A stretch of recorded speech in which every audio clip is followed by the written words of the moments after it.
बिस्मिल्लाहिर्रहमानिर्रहीम। अस्सलामु अलैकुम वरहमतुल्लाहि वबरकातुहू।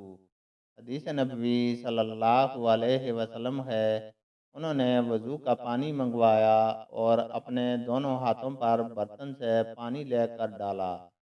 फिर दोनों हाथों को 3 दफ़ा धोया। फिर अपना दाहिना हाथ वज़ू करके पानी में डाला। फिर कुली की, फिर नाक में पानी दिया, फिर नाक साफ की, फिर 3 दफ़ा अपना मुंह धोया और कोहनियों तक 3 दफ़ा हाथ धोए।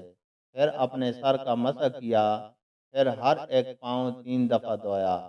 फिर फरमाया, मैंने रसूल अल्लाह सल्लल्लाहु अलैहि वसल्लम को देखा कि आप मेरे इस वज़ू जैसा वज़ू फरमाया करते थे। और आप सल्लल्लाहु अलैहि वसल्लम ने फरमाया कि जो शख्स मेरे इस वज़ू जैसा वज़ू करे और हुजूर कल्ब से 2 रकात पढ़े, जिसमें अपने दिल से बातें ना करे, तो अल्लाह ताला उसके पिछले गुनाह माफ़ कर देता है। अल्लाह ताला से दुआ है कि वह हमें कुरान और हदीस को सुनने, समझने और उस पर अमल करने की तौफीक अता फरमाए। आमीन।